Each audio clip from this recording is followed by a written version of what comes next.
কেমন আছো তোমরা সবাই? আজকে অনেক দিন পর একটা ভিডিও নিয়ে হাজির হলাম তোমাদের সামনে। শর্ট ভিডিও তো পোস্ট করা হয়, কিন্তু এখন আর আগের মতো লং ভিডিও কিন্তু পোস্ট করা হয় না, কারণ একদমই সময় হয়ে ওঠে না। ছেলে এখন নতুন নতুন স্কুলে ভর্তি হয়েছে, তারপর পড়াশোনাটাও একটু বেড়েছে। আগে তো কোনো পড়াশোনা ছিল না তেমন, এখন একটু একটু পড়াতে হচ্ছে ওকে।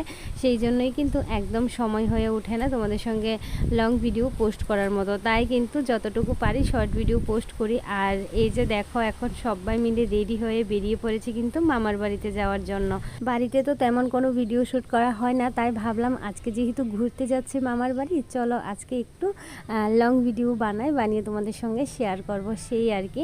তো যাই হোক, এখন দেখো বাড়ি থেকে কিন্তু সবাই মিলে বেরিয়ে পড়েছি। বাড়ি থেকে বেরিয়ে প্রায় আধা ঘন্টার মতো দাঁড়িয়েছিলাম বাসের জন্য।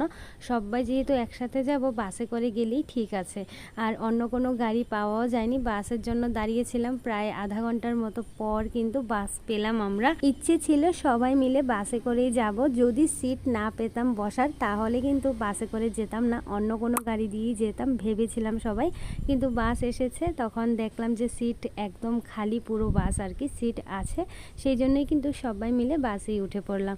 তো যাই হোক, তারপর দেখো গাড়ি দিয়ে যেতে যেতে আমার বোনের মেয়ের এদিকে শরীরটা খুব খারাপ লাগছিল। ও না একদমই বাস চড়তে পারে না, একটু বাসে বসলেই ওর শরীর অসুস্থ হয়ে যায়, কারণ তেমন তো আমাদের কোথাও যাওয়া হয় না বাসে করে, সেই জন্যই অভ্যাস নেই আর কি। আর তেলিয়ামুড়ার রাস্তাগুলো, মানে বড়মুড়ার রাস্তাগুলো তো তোমরা জানোই কেমন আঁকা বাঁকা, আরও শরীরটা বেশি খারাপ লাগছিল আর কি ওর।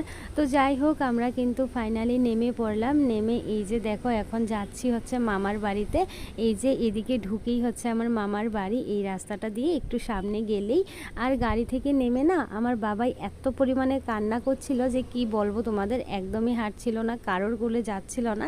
আর আমার না সত্যি কথা বলতে কি, শাড়ি পরে ওকে কোলে নিতে একটুখানি প্রবলেম হচ্ছিল আর কি।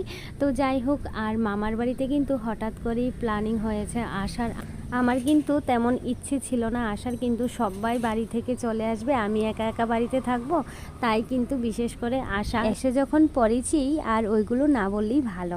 তো যাই হোক, আসার পর কিন্তু তরমুজ খেলাম, তারপর আম খেলাম। আর এদিকে দেখো সন্ধ্যাবেলায় টিফিন হচ্ছে সবার রুটি না পুরি আর হচ্ছে চা। আর আমি সাদা সিধা একদম টিফিন নিলাম, মুড়ি আর কাঁঠাল, কারণ আমার পুরি খাওয়া বারণ আছে, ময়দা তারপর তেলের জিনিস সব কিছু। তাই আমি আমার মতো করে একটুখানি মুড়ি আর কাঁঠাল নিলাম খাওয়ার জন্য।